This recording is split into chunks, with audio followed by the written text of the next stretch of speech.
Parashat Shavua. C'est quoi le parasha? Kitavo. Très bien. Kitavo, alors, c'est des petites montées et il y a une immense montée. Pourquoi? Alors, premier sujet, bon, on va y revenir après. C'est les bikurim. Je vais expliquer rapidement. Et c'est sur ça qu'on va développer ensemble. Et pourquoi il y a une longue montée? Généralement, je le dis tout le temps, on la lit à voix basse parce que c'est les malédictions. Okay, donc, on a 14 bénédictions, Baruch Hashem, et combien de malédictions? 98. Ouais. 98 malédictions qui sont très très dures à lire, à entendre et à chas v'shalom envisager. On va pas s'arrêter sur ça. Alors pourquoi on lit ces malédictions maintenant? Parce qu'on est à la veille de Rosh Hashanah, enfin la veille, on est très très proche de Rosh Hashanah et on dit, vous savez, dans le Rosh Hashanah, on dit Tichle Shana vekil lotea, tachel Shana ou virchotea. Que l'année se termine avec ces malédictions, donc on met les malédictions juste avant Rosh Hashanah et pourquoi après elles soient passées. On a fini l'année et maintenant que commence l'année avec ces bénédictions. Moi, c'est pas sur ça que je vais m'arrêter, je n'ai pas envie de parler des malédictions, j'ai envie de parler du premier sujet de la paracha, les bikurim. Qu'est-ce que sont les bikurim? Alors, quand on arrive à Yakitav Haaretz, quand tu seras enfin dans ta terre et que ça y est, tu as hérité, tu es propriétaire et que tu commences à avoir des récoltes, alors tu vas devoir donner les bikurim. Les bikurim, c'est un prélèvement qu'on donne à Kadosh Baruch Hu, c'est en français, c'est les prémices qu'on donne et on amène au Beth Amikdash, donc on fait un petit panier et on amène au Kohen et on lui dit voilà, c'est les bikurim, on fait la mitzvah des bikurim, on n'a pas le droit de les manger autrement. On doit d'abord aller à Yerushalayim. Comment ça marche, les bikurim? Alors, déjà, quels fruits sont concernés par les bikurim? Nous dit Chazal, c'est que les 7 espèces des fruits d'Israël. Les 7 fruits d'Israël sont concernés par les bikurim. Le reste n'est pas concerné par la mitzvah des bikurim. Comment on faisait? Rashi rapporte une Mishnah. Rashi met que une petite partie de la Mishnah, mais en réalité, elle est plus longue.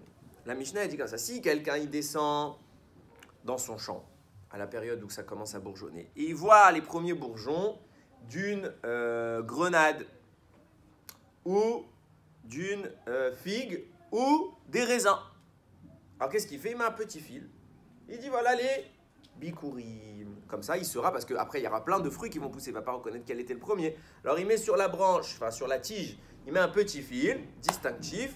Comme ça, on reconnaît quel était le premier fruit que l'arbre il a donné. Et à la fin, une fois que les fruits auront fini leur maturation, on va prendre tous ces fruits-là où il y avait les fils de chaque arbre, donc un fruit par arbre, on va les mettre dans un panier et on va les amener à Yerushalayim. Très bien. Ce qui est intéressant, maintenant que vous étudiez tous la Gemara, vous connaissez comment ça marche une Gemara et également, surtout, comment ça marche une Mishnah, parce que la Gemara, c'est l'explication de la Mishnah. Vous savez que, et je vous l'ai dit plusieurs fois, il faut comprendre que l'auteur des Mishnayot, Rabbi Yehuda Nassi, il a été radin en mots. Ça veut dire quoi, radin en mots? Ça veut dire qu'il a été le plus concis possible. Pourquoi? Parce que les Mishnayot, il fallait les apprendre par cœur. Et si tu mets plein de mots inutiles dans une Mishnah, alors le cerveau, il perd de l'information, il perd de la place. C'est comme si vous utilisez un ordinateur. Si vous utilisez des fichiers inutiles, eh ben, vous perdez de la place. C'est pas pareil dans le cerveau humain. Donc quand je veux apprendre une Mishnah, il faut qu'il y ait le moins de mots possible avec le plus d'informations possible. Si l'auteur d'une Mishnah me dit des informations inutiles, alors c'est bizarre. S'il y a du en plus, ça veut dire que je dois apprendre des choses en plus. Dans notre cas, Rabbi Yehuda Nassi a cité 3 exemples de fruits. Il a dit quoi? Le raisin, la figue et la grenade. Il n'aurait pas pu juste dire un seul, ça ne suffisait pas. Le raisin, c'est lui qui descend dans son champ et qui voit une grappe de raisin qui est en train de bourgeonner. Alors, il met dessus que c'est les bikurim. Ça aurait suffi ou pas? J'aurais compris. J'aurais pas compris? Qu'est-ce que j'aurais pas compris? J'aurais tout compris. J'aurais compris que quand je vais... Alors peut-être tu vas me dire, c'est pour t'apprendre que c'était les 7 fruits d'Israël et que les 7 fruits d'Israël. C'est pour ça qu'il a donné des exemples, il en a mis 3. Dans ces cas-là, mets-les tous. Il aurait dit celui qui trouve dans son champ une des 7 espèces, alors il fait les bikurim. Mais là, il en a mis 3 et pas 7. Donc si c'était pour me dire tous les 7, il aurait dû mettre les 7. Si c'est pas pour me dire tous les 7, il aurait dû en mettre qu'un. Là, il en a mis 3. Pourquoi? Le Harizal y répond, tout simple. C'est pas la première fois dans la Torah que ces 3 fruits sont mis ensemble. La première fois, c'est où? À la faute des Meraglim. Rappelez-vous, avant d'entrer en Eretz Israël, Moshe Rabbeinu, il a mandaté un homme par tribu, un chef de tribu, et dans ces hommes-là, il Il y avait qui? Il y avait Kalev ben Yefouné et Yehoshua bin Nun, c'était les représentants, j'y arrive, de leurs tribus respectives, et chacun allait visiter la terre d'Israël. Et qu'est-ce qui s'est passé quand ils sont revenus? 10 hommes contre 2 hommes, Yehoshua bin Nun et Kalev ben Yefouné, c'est eux qui vont dire la vérité, et 10 hommes vont venir et ils vont critiquer. Ils vont dire en effet, Hachem il nous a pas menti, c'est une terre où coule le lait, le miel, et voilà les fruits qui poussent là-bas. Quels fruits ils ont choisi? Le raisin, la figue et la grenade. Et pourquoi ils ont choisi? C'est parce qu'ils étaient énormes. Énormes. Et pourquoi ils ont choisi spécialement ces fruits-là? Le Harizal dit parce que comme c'était bizarre de voir que ces fruits-là, ils étaient si grands en Eretz Israël, qu'est-ce qu'ils ont voulu dire? Ils ont dit, regardez, si les fruits de cette terre, ils sont grands, c'est parce que les gens qui y vivent, c'est des géants. Et on ne pourra jamais les battre. Donc il ne faut pas qu'on aille dans la terre d'Israël. La bracha qu'Akadosh Baruch Hu, il a donné à la terre d'Israël de produire des fruits merveilleux, eux, ils l'ont transformé en quelque chose de négatif, en une accusation pour nous. Ils disent, c'est en effet, ils ont dit comme ça, Eretz Zavat Chalav Udvash. C'est en effet une terre où coule le lait et le miel. Pourquoi le lait et le miel? C'est écrit tellement que les dates, elles étaient énormes, sucrées, merveilleuses, qu'il y a du miel qui coulait par terre. Et ça ruisselait. C'est pas une goutte de miel, ça coulait. Alors regardez, ces fruits-là, c'est merveilleux. Eux, ils te disent, c'est critiquable. Parce qu'à cause de ça, on n'arrivera pas à battre le peuple qui vit dedans. Nous, on vient, Rabbi Yehuda Hanassi l'a dit, les Bikurim viennent faire la louange de la terre. Viennent les Meraglim et ils font la critique de la terre. Nous, on prend les fruits qu'ils ont critiqués, d'Afka, spécialement ceux-là. C'est pour ça que Rabbi Yehuda Hanassi, dans la Mishnah, il a cité les raisins, la figue et la grenade. Ces 3 fruits que les Meraglim, ils ont critiqués, ils s'en sont servis pour critiquer la terre d'Israël. Nous, on les prend pour faire la louange de la terre d'Israël. Maintenant que vous avez ça à l'esprit, on va pouvoir attaquer une notion très importante du Seder de Rosh Hashanah. Vous savez qu'à Rosh Hashanah, retenez bien cette idée que je viens de vous dire des Bikurim, elle est très importante. À Rosh Hashanah, on a tout un Seder avant de manger, ou ça dépend d'après les minagim, chacun comme il a l'habitude, il y en a qui font après, bon, on s'en fiche, les Beikaron on fait avant. Donc avant de manger, on a tout un Seder et on prend des aliments. D'où ça vient? Ça vient d'une Gemara dans laquelle Abaye il dit Simana mileta'i. Un signe, ça a de la valeur. De quoi il parle? De quoi il parle? Si je fais une action qui est un signe évocateur de quelque chose de positif, alors ça a un impact positif sur moi. Si chas v'shalom, je fais une action évocatrice de quelque chose de négatif, alors ça a un impact négatif sur moi. Pour ça, qu'on prend à Rosh Hashanah des aliments dont le nom évoque quelque chose qui nous intéresse. On va dire, par exemple, on va prendre Rimon. Le nom ou l'entité elle-même. Rimon, c'est quoi? La grenade. La grenade, il y a plein de grains. Alors on va dire que se multiplient nos mérites comme les grains qu'il y a dans la grenade. On va manger la pomme trempée dans le miel. Pourquoi? Parce que le miel, c'est doux. Et alors on va souhaiter une année Shana Tova Umtuka. Une année bonne et douce. On va manger la tête. On dit que pour qu'il y ait Ratson, qu'on soit à la tête et jamais à la queue. C'est-à-dire qu'on soit au sommet et pas en bas. Toujours pourquoi? Parce que la tête, c'est le haut.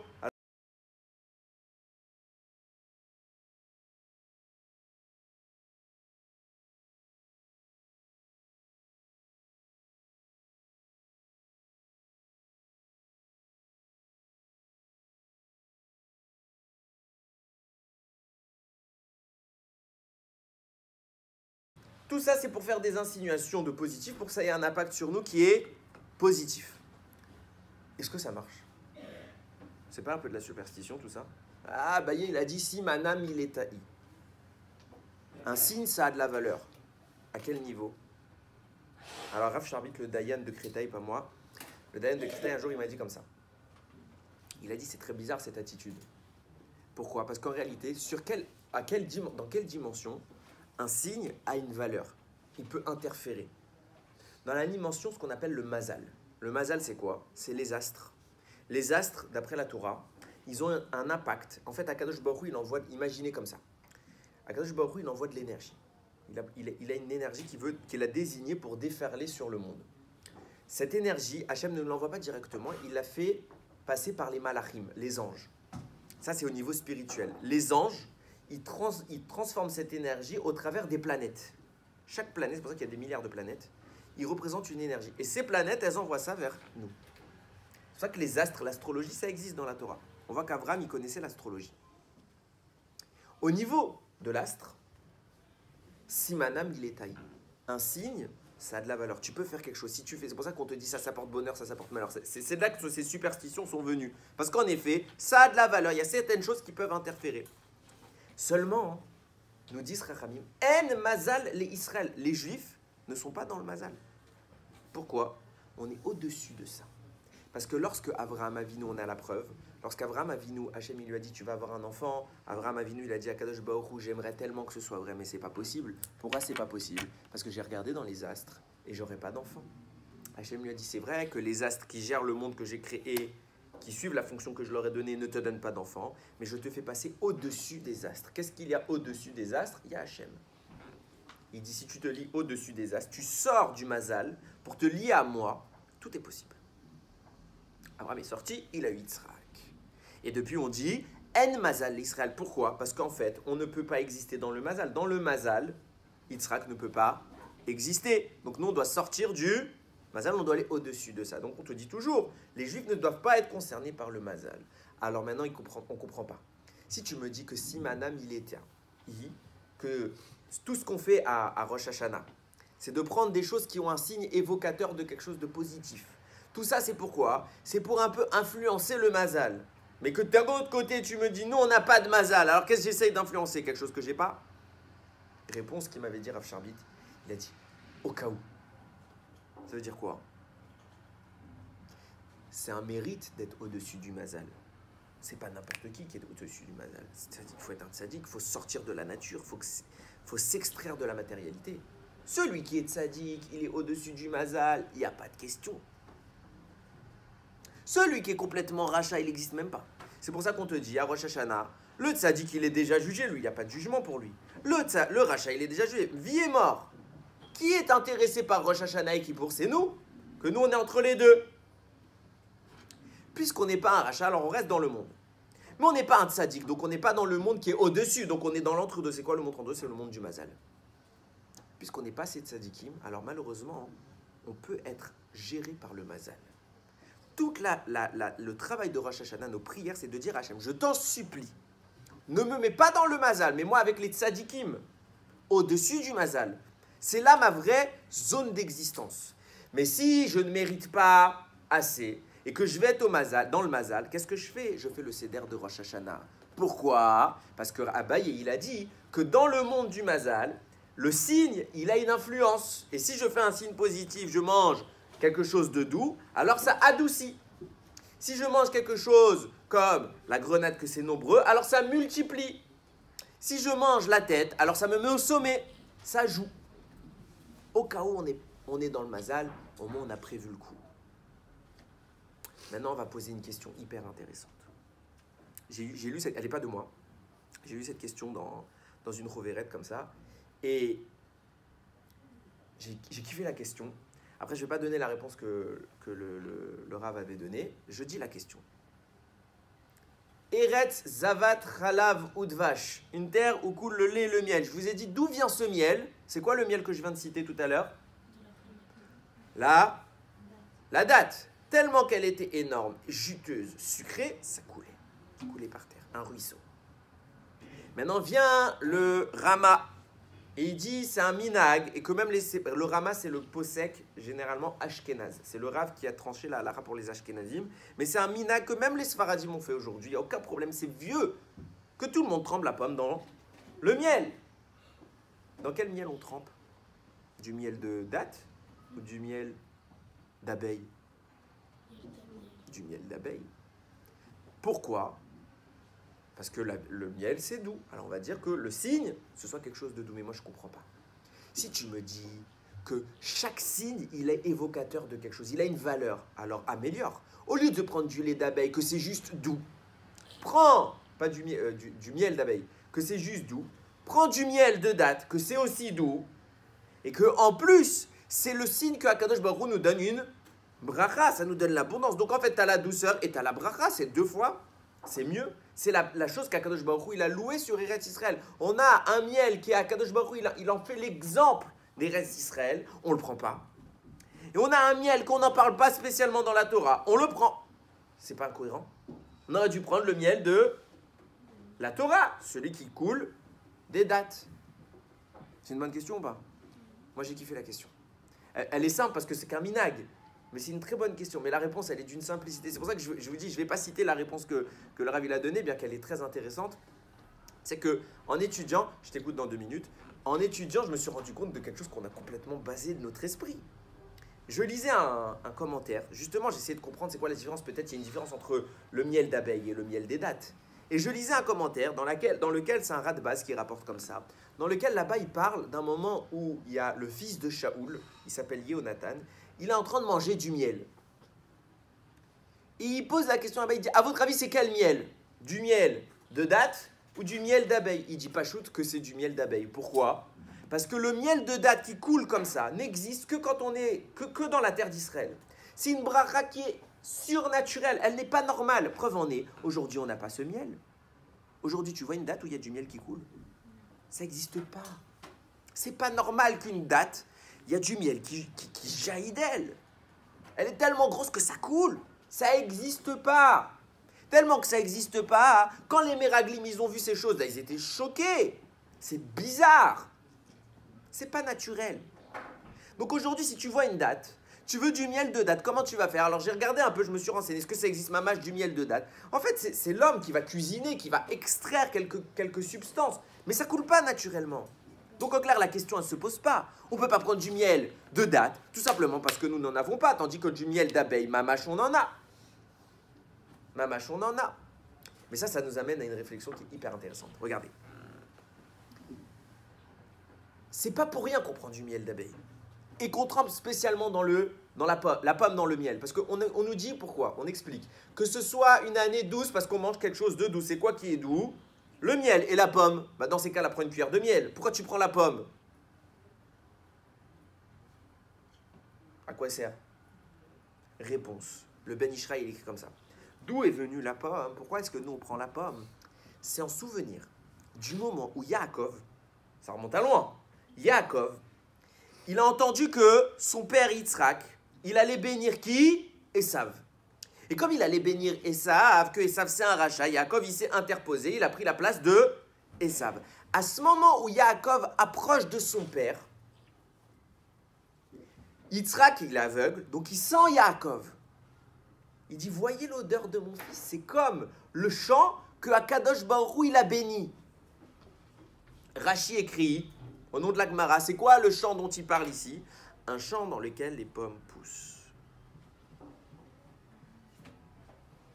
Qu'est-ce qui se passe, nous dit le Ben Ishraï?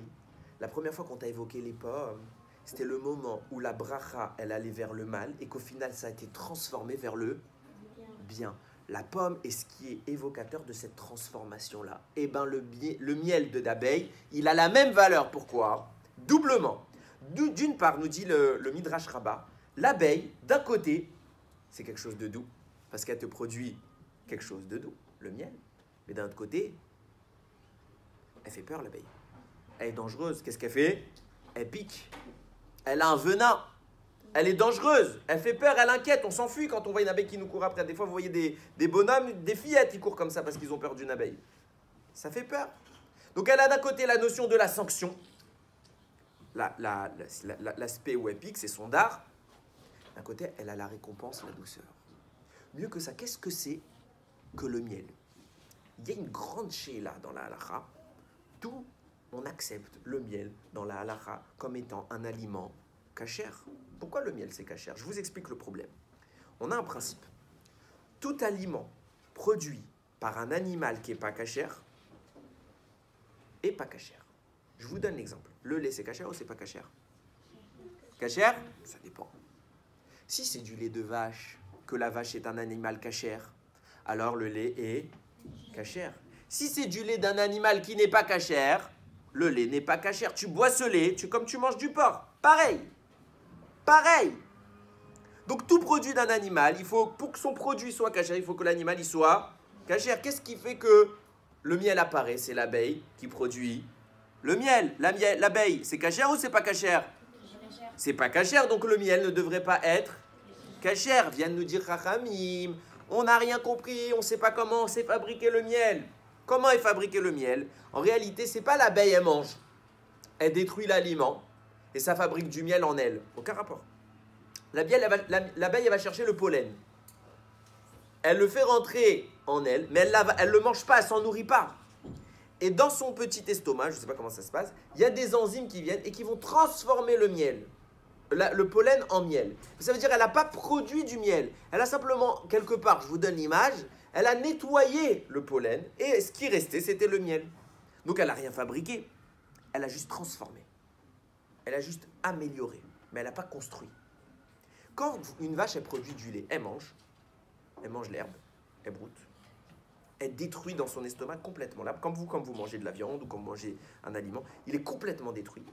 Et vos organes fabriquent des cellules, du tissu musculaire, de ce que vous avez besoin, du sang. Et bien pareil, ces organes, maintenant qu'ils ont plein de stock, ils choisissent les molécules qu'elles ont besoin pour faire une nouvelle molécule, celle du lait. Là, ce n'est pas ce qui se passe. Si ça avait été ce qui se passait, le miel n'aurait pas été cachère. Là, on laisse le pollen, on le dénature et ça donne du miel. Donc, c'est cachère. Et regardez ce qu'a fait l'abeille. Elle prend le pollen. Vous avez goûté du pollen? Ça a un goût, c'est quelque chose, c'est bon. Ça vous arrive souvent de prendre une fleur et de lécher comme ça? Jamais de la vie. Jamais de la vie. C'est nul le pollen. Limite, ça fait, comme vous avez dit, ça fait des allergies. Alors, on n'aime pas. C'est nul, ça n'a pas de goût. L'abeille, elle prend quelque chose qui est neutre, qui est sans goût, qui n'a pas d'importance, qui est nul. Elle le transforme en quelque chose de cher, de merveilleux, de goûteux. À double niveau, l'abeille, d'un côté, elle a la rigueur parce qu'elle pique, et d'un côté, elle a la douceur parce qu'elle peut transformer en miel. Et d'un autre côté, en plus de ça, elle transforme les choses qui sont négatives en choses positives. Nous, on prend la pomme, qui a fait ce travail-là au niveau de Yaakov, qui a transformé la malédiction, la bracha qu'on voulait, le mal nous voler. Il l'a transformé en bracha que le bien a gardé. Et d'un autre côté, on prend ça, on le mélange au miel. Pourquoi? Parce que le miel, c'est le miel d'abeille, c'est le signe d'une transformation du négatif vers le positif. D'ailleurs, c'est ton papa qui m'a dit ce que je vais dire. Rav Mojevski m'a dit comme ça, il m'a dit, tu sais, la première fois, on voit que la combinaison miel et pomme. J'ai cherché, j'ai retrouvé la source. Vous savez, c'est où la première fois qu'on voit la combinaison du miel et de la pomme? En Égypte. Quand les femmes, elles tombaient enceintes. Manque de peau, elles allaient tomber enceintes. Si c'était un garçon, qu'est-ce qui se passe? La Torah nous dit que les goïms, les Égyptiens, ils avaient décrété la mort de tous les garçons qui naissaient. Du coup, si c'était un garçon, on devait le jeter dans le Nil. Qu'est-ce qu'elles faisaient les Juifs? Tu crois qu'elles allaient accoucher et jeter leurs enfants dans le Nil? Au moment où elles allaient accoucher, elles s'enfuyaient dans les champs. Et elles accouchaient là-bas. Et il y avait un malach qui venait, qui s'occupait de l'enfant. Le Midrash, il dit, et il amène les psukim qui prouvent ce qu'il dit. Donc c'est clair, c'est écrit dans la Torah, mais je n'ai pas retenu les psukim par cœur. Il dit, où précisément est-ce qu'elles accouchaient? En dessous des pommiers. Pourquoi en dessous des pommiers? Bizarre, pour être spécialement mis en dessous d'un arbre. Le Midrash dit, en dessous des pommiers. Et le malach, qu'est-ce qu'il donnait après à manger? Il donnait des gâteaux. Des gâteaux de quoi? Un gâteau à l'huile et un gâteau au miel. Pourquoi? Qu'est-ce qui se passe? Cet enfant qui est né, il était destiné à la mort. Et finalement, ça s'est transformé en décret de vie, puisque les malachim, ils s'occupaient d'eux, ils les laissaient vivre. Où ça se passe ça? Quand il y a l'alliage de la pomme avec le miel. La mort est devenue la vie. C'est pour ça que nous, on vient à Rosh Hashanah et qu'on dit qu'on va tremper la pomme dans le miel, et on dit que ce soit doux, que tous les décrets négatifs qui ont été dits jusqu'à maintenant contre nous, ça se transforme en quelque chose de positif. C'est ça le travail de la pomme dans le miel. Et d'Avka, celui d'abeille, pas celui des dattes. Pourquoi? Parce qu'il n'existe plus. Et qu'est-ce qu'on a dit? On a dit que justement, cette notion du miel qui coule de la date, c'est quelque chose qui est au-dessus de la nature, c'est surnaturel, c'est merveilleux, c'est miraculeux. Ça n'existe plus. Donc nous, qu'est-ce qu'on demande? Puisque nous, on n'est plus dans le miracle, on est encore dans les astres. Alors au niveau de l'astre, on est en train de prier pour que ce mélange de la pomme avec le miel, de façon naturelle, dans les astres, pas dans le surnaturel, change ce niveau-là et qui nous permette à nous aussi, à Rosh Hashanah, de changer de niveau, que nous, on est dans les astres et qu'on veut sortir de là comme Abraham, il est sorti. Et que Abraham qui est stérile, Sarah qui est stérile, qui ne peut pas avoir d'enfants, et bien d'un coup, elle a des enfants. On sort de la nature, c'est ça qu'on mange. C'est ça qu'on demande. D'ailleurs, les garçons, que veut dire Rosh Hashanah? La roche, c'est la tête. Très bien. Et Hashanah, c'est l'année. Très bien. Rosh, la tête. Shana, l'année. Donc, on est la tête de l'année, ce qu'on veut dire le début de l'année. Très bien. Shana, Shin, Nun, He. Ça a la même racine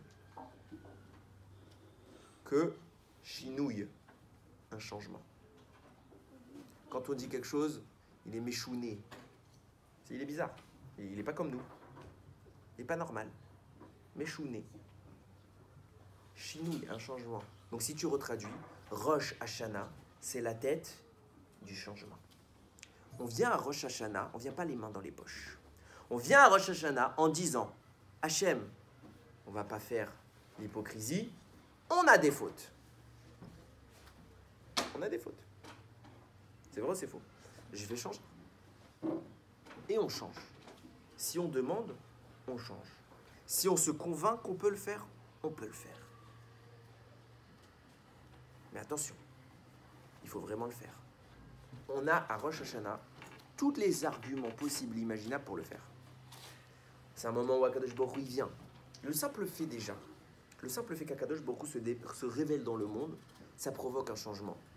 Je vous rappelle que la seule fois concrète où Akadosh Baruch Hu s'est révélé à un public, ça a changé le monde jusqu'à aujourd'hui. C'était quoi cette fois-là? C'était le don de la Torah. Je vous rappelle que ça a métamorphosé un peuple. Nous. Toute l'histoire du monde, elle a été bouleversée à ce moment-là. Il y a eu un peuple qui est devenu l'ennemi public numéro 1, juste parce qu'Hachem lui a parlé. C'est nous. Quand Hachem se manifeste, nous on est devenus à ce moment-là des prophètes. Tout le peuple. C'est que même une petite servante a prophétisé. Déjà depuis l'ouverture de la mer. Quelle est la valeur d'un tzaddik? Quelle est la différence entre nous et les tzaddikim? Qu'est-ce qu'ils font les tzaddikim? Simplement qu'ils savent qu'à Rosh Hashanah, à Kippour, Sukkot, tous les chagim, mais surtout le début de l'année, ils savent qu'Akadosh Baruch Hu, il descend. Et à ce moment-là, nous, on est élevés par lui. Il y a une gdusha qui nous impacte et qui nous fait vibrer. On monte très haut, très haut. Pourquoi? Parce qu'Hachem nous porte. On a changé. Quelle est la chose à ne pas faire? À revenir à ce qu'on était. On monte très haut. Regardez, je ne sais pas pour vous, peut-être que vous n'avez jamais fait attention, mais généralement, quand on fait Rosh Hashanah, Kippour, tout ça, on est avec une charge positive. Et quand on fait notre tefila, ça se sent. Moi, quand je fais ma tefila tout de suite au lendemain de Rosh Hashanah, au lendemain de Kippour, j'ai une concentration qui m'épate. Et au fil de l'année, ça fait comme ça. Ça baisse. Parce que je m'éloigne de ce moment où j'ai repris plein d'énergie. Alors, le but de l'année, c'est essayer de maintenir le cap. C'est ça un tzaddik. Le tzaddik, c'est celui qui arrive. Le tzaddik, c'est celui qui a été métamorphosé à Rosh Hashanah et qui reste métamorphosé. Pour encore se métamorphoser plus haut. Nous, pourquoi on est des Benoni? Parce qu'on reste tout le temps au même niveau. On monte, on redescend. On monte, on redescend. On monte, on redescend. Le rachat, c'est celui qui descend plus bas que ce qu'il était. Mais nous, on reste au même niveau, donc on est moyen. Toute notre vie. Rosh Hashanah, le début du changement. Il y a un moment, il faut dire, ça y est, je commence. Cette nouvelle année, je change tout. Tout ce que je peux changer, tous mes défauts, toutes mes imperfections, je les améliore. Pas violemment, à mon niveau. On ne va pas vous dire qu'aujourd'hui, vous avez passé votre journée et même votre nuit à étudier. Il y a des rabbinim qui dorment 2 heures dans la nuit. Et c'est tout. Il n'y en a pas qu'un. En Israël, il y en a 2 heures et c'est tout. Toute la journée, ils étudient. Comment tu tiens? Tu me demandes à moi de faire ça maintenant. Tu me retrouves dans une semaine à l'hôpital. Je ne peux physiquement pas. Ils changent un petit peu. Et un jour, tu peux arriver à ça. C'est normal de pouvoir dormir 2 jours? Ce n'est pas normal. Mais en changeant un peu par un peu, on ne devient plus normaux. Notre objectif à nous, les Bnei Israël, c'est justement, ne soyez pas normaux, les garçons. Ne soyez pas normaux. Soyez bizarres. Bizarres, étranges, on s'en fiche. Alvaï, soyons objectifs. Quand ils sont venus les Meraglim, qu'ils ont amené les fruits, ils ont dit, regardez, ils sont bizarres. Mais ils sont bizarres en quoi? En bien ou en mal? Un fruit énorme, c'est bien ou c'est mauvais? C'est bien. Alors soyons bizarres, soyons gigantesques. Voilà le deal de Rosh Hashanah. C'est ça le deal, d'être bizarre en bien. Quand les Méraglimis sont venus à Rosh Hashanah, ils ont fait de la terre d'Israël, eux ils ont dit quoi? Ils ont transformé le bien en mal. Ils ont dit, regardez ces fruits bizarres, ils sont mauvais. Et nous, ce qu'on doit dire à Rosh Hashanah, nous, ce qu'on veut, c'est transformer le mal en bien. De même que Yaakov, il a récupéré les bénédictions du mal, il les a ramenées vers le bien. De même, Akadosh Baruch Hu prend ce que le mal, il essaye de nous prendre et donne-le nous. Il nous a pris cette bracha des fruits bizarres, extraordinaires, rends-le nous. Si, de même qu'on a vu que pour les femmes, l'enfant devait mourir, et quand ils étaient sous le signe de la pomme et du miel, ça s'est transformé en vie. Alors si nous, si Chas Veshalom Akadosh Baruch Hu, nos avérotes font que dans le ciel, on devrait Chas Veshalom mourir, transforme ça en vie. Pourquoi? Parce qu'on change. Et si je change, peut-être que quand j'étais avant, je devais mourir, mais maintenant je ne suis plus le même, c'est un autre. Si toi, tu étais au niveau 1, tu passes au niveau 2, sur ton CV, c'est pas la même chose. Tu as le CV du type qui a fait Bac plus 3, il a une licence. Et tu as le CV du type qui a le master, c'est le même CV? Non. Quand je regarde le CV, quand j'ai envoyé mon CV, moi j'avais Bac plus 3. Le patron, il a dit non, Bac plus 3 ne m'intéresse pas. 2 ans plus tard, j'ai fait mon master. Je lui donne mon CV. Ah, master, ça m'intéresse. C'est le même bonhomme. C'est le même bonhomme. Non, c'est pas le même bonhomme. Lui, il a un master. Si sur moi, quand j'avais des fautes, j'étais pas encore très haut, il y avait un décret. Aujourd'hui, je change. Et tu m'annules mon décret. Et au contraire, tu fais un nouveau décret, mais cette fois qui est positif. C'est ça le secret de Rosh Hashanah. C'est ça l'objectif qu'on doit atteindre. Et si on peut le faire avant, c'est encore mieux. Comme ça, on est prêt pour ça. Faut pas arriver main dans les poches. On va dire, ah, c'est bon, Rosh Hashanah, on va faire le seder, on va bien manger. Généralement, on mange bien. Et on va écouter du chauffard. C'est pas que ça. Le chauffard, il vient pour te réveiller. Hein. Réveiller à quoi? À changer. À changer. Tout est fait pour changer à Rosh Hashanah. Si toi, tu viens et tu ne changes pas, t'as pas fait Rosh Hashanah. T'as pas fait Rosh Hashanah. Hachem, il attend de nous un effort. Et il nous donne une promotion. Il vient. Il y a une énergie qui va se dévoiler. Vous croyez que c'est un jour stam? Les Rachamim, ils tremblent de ce jour, tellement qu'il y a de il faut qu'on soit prêt. On va au mikvé avant Rosh Hashanah. Même ceux qui n'ont pas l'habitude, on n'y va pas tout le temps, toute l'année. Il y en a qui ont l'habitude d'y aller toute l'année. Il y en a qui n'ont pas l'habitude d'y aller toute l'année. C'est bien d'y aller toute l'année, mais c'est pas obligé. C'est pas une halakha. C'est une attitude positive. Mais là, on y va tous. Tout le monde va au mikvé à Rosh Hashanah. On doit se préparer. Il va se passer un événement énorme. Pas petit. Énorme. Dieu vient. La plus grande manifestation d'énergie du monde, c'est là. Il vient. Je fais quoi? Je la laisse passer à côté de moi? Je plonge. Je me transforme. Je veux pas être le même. Le moi actuel est nul. Je veux être le moi version 2.0. La nouvelle version, la mise à jour. C'est ça Rosh Hashanah. C'est une mise à jour. On a des bugs, on les répare. Yiratson Kakadosh Baruch Hu, il nous aide à faire ce changement. Il faut prier de toutes nos forces qu'Akadosh Baruch Hu nous aide. C'est pas quand on fait tchouva, c'est pas quand on fait tchouva qu'on dit ça et je fais tchouva, c'est fini. Dès que je commence à faire tchouva, Hachem aide-moi. Sans toi, j'y arriverai pas. Aide-moi à faire tchouva. Si Hachem, on lui demande de l'aide, vada et qu'on va réussir à faire tchouva. Si on s'investit nous aussi de toutes nos forces, vada et qu'Hachem il va accepter notre tchouva et qu'il va nous écrire dans le livre des tzadikim, gumurim, qu'on va sortir de la nature, on va être les ma'ala minateva et qu'Akadosh Baruch Hu il va transformer tous les décrets négatifs du Ham Israël en décrets de brachot, de hatzlacha et que bimera beyamenu, tout cela va nous conduire à ce que Akadosh Baruch Hu ne vienne pas un jour dans l'année mais qui soit en permanence avec nous dans le Beth Hamikdash qui va nous reconstruire avec Mashiach. Baruch Adonai Leolam. Amen ve Amen.